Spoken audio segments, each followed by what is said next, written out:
Before Kyiv, there was only a legend. And when the sun rose over these lands, it did not shine merely on forests and fields.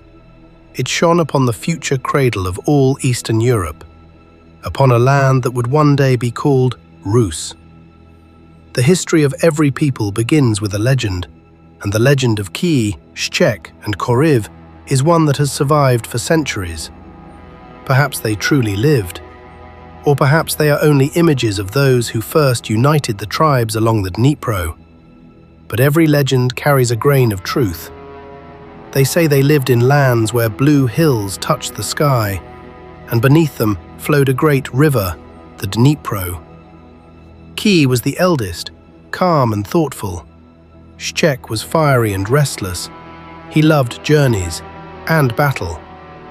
Khoryv was a master of craft. He knew how to build, to shape wood, to create boats. Their sister Lybid was the soul of the family, gentle, yet wise. One day, the brothers climbed a high hill. From there, they could see distant forests, the wide river, and the valleys around them. Kyiv looked upon it all and said, "This is where our city will be. A strong place, a high place, a beautiful place." Shchek agreed, for he saw how the river could serve for trade and for defense. Khoryv immediately began to plan, where the walls would stand, where the gates would rise, where people would live. And so a thought was born, one that would change history. On the hill, they raised the first wooden structures. Nearby stood a watchtower, and soon after, homes for the people. Everyone helped as they could. Women carried water, men shaped the logs, children brought clay.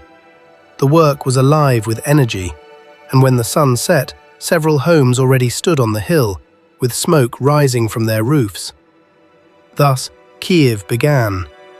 It was named after the eldest brother, Kyiv, not because he ruled above all, but because he was the first to say, "This is where our life will be." This was not just a hill, it was the heart of a future state. Years passed, the settlement grew, craftsmen appeared, hunters, traders. People came from other tribes, Severians, Drevlians, Polians. Here they found shelter, work, and most importantly, a shared purpose.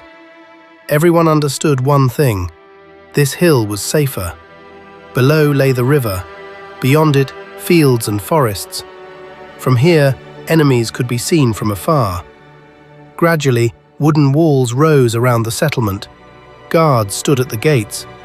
Near the homes, places of worship appeared. For no great deed was done without faith. They offered bread to Perun and wreaths of flowers to Lada. They believed the gods protected their new home. News of the settlement spread quickly. Merchants traveling along the Dnipro began to stop at the Kyiv hills. They traded fur for salt, weapons for metal, cloth for wax. The place became lively, noisy, full of life. And though there were not yet princes, Kyiv already had strength. They say Kyiv himself traveled far, perhaps to Constantinople, perhaps to the Black Sea. And everywhere he went, he spoke of his city on the Dnipro, and the name Kyiv began to be remembered. When the brothers grew old, each left his mark. Shchek built his home on a nearby hill. That place would later be called Shchekovitsia. Khoryv settled on another hill, Khoryvitsia. Kyiv remained on the highest place, where old Kyiv stands today, and Lybid lived by the river that now bears her name. Even in these names, the memory of the founders lives on. When they passed into eternity, their work did not disappear. Kyiv continued to live, to grow, to trade. From a small settlement, it gradually became a center of power, a place where roads and destinies came together. And the legend lived on, a symbol of unity, a reminder that great things always begin small. And even today, when you stand on the Kyiv hills and look upon the Dnipro, it feels as if their voices are still there, Kyiv, Shchek, Khoryv, and Lybid, watching over the city they built, a city that became the heart of all Rus.